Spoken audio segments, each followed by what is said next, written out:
யாத்திராகமம் 14ஆம் அதிகாரம் 14வது வசனம். கர்த்தர் உங்களுக்காக யுத்தம் பண்ணுவார், நீங்கள் சும்மா இருப்பீர்கள் என்றார். சும்மா இருப்பீர்கள். ஐயோ என்ன அவன் அடிக்க வரான், நீங்க சும்மா இருங்க.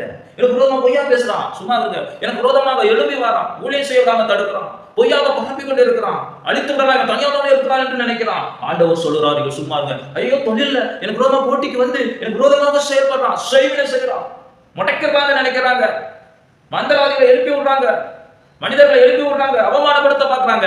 ஆண்டவர் சொல்லுகிறார், நீங்க சும்மா இருங்க, இருப்பீர்கள். நீங்க சும்மா இருங்க. தேவசபையில் வந்து சும்மா இருங்க, மனிதர்களிடம் அமைதியா இருங்க, சும்மா இருங்க. ஏனென்றால் உனக்காக இயேசு யுத்தம் பண்ணுவார். அதுதான் யாத்திராகமம் 14:14 சொல்லப்படுகிறது. உனக்காக அவர் யுத்தம் பண்ணுவார், உங்களுக்காக யுத்தம் பண்ணுவார் கர்த்தர். சோ நீங்க சும்மா இருப்பீர்கள், அதை பார்த்து கொண்டு இருப்பீர்கள். தேவன் செய்கிற அதிசயத்தை பார்த்து கொண்டு இருப்பீர்கள். இஸ்ரவேல் ஜனங்கள் மடங்கு அடித்தலாம் முடிஞ்சாங்களா? செங்கடல் முன்னாடி பார்வோனை துரத்தி கொண்டு வந்தார்கள்.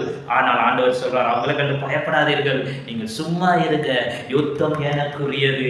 இன்று காணும் எகிப்தியரே, இன்று உனக்கு விரோதமாய் வரும் ஜனங்களே, இன்று உனக்கு விரோதமாய் வரும் பிசாசின் கிரியைகளே, இன்று உனக்கு விரோதமாய் வரும் பொய்யான கிரியைகள், இன்று உன்னை அவமானப்படுத்த வரும் தேவையில்லாத செயல்கள் எல்லாவற்றுக்கும் விரோதமாக தேவனே யுத்தம் பண்ணுவார். நீங்க சும்மா இருந்து வேடிக்கை பாருங்க. யார் ஆண்டவர் சொல்லுகிறார், அவர் உனக்காக யுத்தம் பண்ணுவார். நான் அப்படிதான் ஊழியத்தின் நிமித்தம் பயங்கர ஒரு ஸ்ட்ரகிள் 2-3 வருடமா இருந்து கொண்டு இருந்தது. நான் அமைதியா தான் ஆண்டவரை போறேன். ஆனா ஏன் அவன் எனக்கு விரோதமா எழுப்புறான்? நான் ஜெபிக்க மட்டும் தானே செய்யறேன். அவனுக்கு போய் ஆண்டவரை பத்தி சொன்னா அல்லது என்ன செஞ்சேன், ஏன் என்னை போட்டு இவ்வளவு பாடுபடுத்துறான், ஏன் திரும்பவும் தேவையில்லாத கிரியைகள் செய்யறான், ஒதுங்கி போக எனக்கு விரோதமாகவே வந்து கொண்டு இருக்கிறானே அந்த மனிதன். ஆண்டவர் சொன்னார், அவனிடம் மோதாத, அவனுக்குள்ள இருக்கிற ஆவியோட மோது. நீ சும்மா இரு, யுத்தம் எனக்குரியதுன்னு ஒரே வார்த்தையில சொன்னான். நீ சும்மா இருந்து பார், அமைதியா இருந்து பார், அமைதியா போய்ப்பார். அவன் என்ன பண்ணாலும் அமைதியா கண்டுக்கிறாம போ. யுத்தம் எனக்குரியது, நான் பார்த்துக் கொள்வேன் என்று ஆண்டவர் சொன்னார். பாருங்க, ஆண்டவர் நான் பார்த்துக் கொண்டிருக்கிறார்.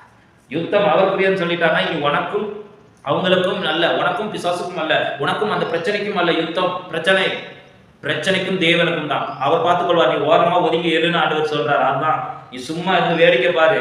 எனக்கும் அவங்களுக்கு தான் அதுக்கும் தான் பிரச்சனை, எனக்கும் பார்வன் சேனைக்கு தான் பிரச்சனை. இஸ்ரவேலராக இருக்கிற உங்களுக்கும் அவர்களுக்கும் அல்ல. நீங்க அமைதியா இருந்து பாருங்க. தொழில் உங்களுக்கு விரோதமாக செயல்படும் போது உங்களுக்கும் விரோதமாக செயல்படுகிறவருக்கு யுத்தம் கிடையாது, உங்களுக்கு விரோதமாக செயல்படுகிறவருக்கும் தேவனுக்கும் தான் யுத்தம். ஏனென்றால் என் சமூகம் உனக்கு முன்பதாக செல்லும் என்று சொல்லியிருக்கிறார். உன்னை தொடுகிறவன் என் கண்ணின் கருவிலியை தொடுவதற்கு சமம் என்று சொல்லியிருக்கிறார்.